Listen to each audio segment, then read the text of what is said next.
கர்த்தருக்கு ஸ்தோத்திரம். இன்றைய வசனம் யோபு 23:14. எனக்கு குறித்திருக்கிறதை அவர் நிறைவேற்றுவார். யோபு 23:14. எனக்கு குறித்திருக்கிறதை அவர் நிறைவேற்றுவார். இங்கே வசனம் சொல்லுது, குறித்திருக்கிறதை நிறைவேற்றுவார். ஆமென். இங்கே விசுவாசமான வார்த்தை, எனக்கு குறித்திருக்கிறதை.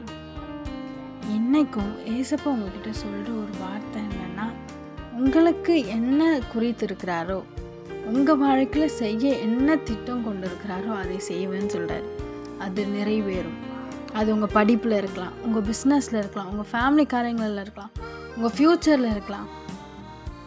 உங்களுக்கு என்ன ஏசப்பா வைத்திருக்கிறாரோ, எந்த ஆசீர்வாதம் வைத்திருக்கிறாரோ அதை நிறைவேற்றுவார்.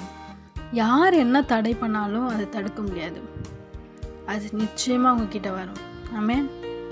உங்களுக்கானதை அவர் உங்களுக்கு கொடுத்து ஆசீர்வதிப்பார்.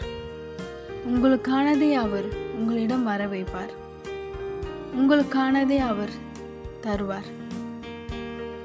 தடைகளெல்லாம் உடைத்து போட்டு அவர் உங்ககிட்ட கொண்டு வருவார். ஆமென். நிறைவேற்றுவார். உங்களுக்கு வாக்கு கொடுக்குறாரு. பயப்படாத, கலங்காத. என் லைஃப் எப்படி இருக்குமோ பயப்படுறீங்களா? என் ஃப்யூச்சர் எப்படி இருக்குமோன்னு பயப்படுறீங்களா? கர்த்தர் சொல்கிறார், நான் உனக்கு வைத்திருக்கேன், அதை உனக்கு தருவேன். பயப்படாத, அது பெஸ்ட்டாக தான் இருக்கும். உன்னை தந்து உன்னை ஆசீர்வதித்து உயர்த்துவேன்னு சொல்கிறார். பயப்படாதீங்க. கர்த்தர் உங்களோட இந்த பெரிய காரியங்களை செய்வார். ஆமென்.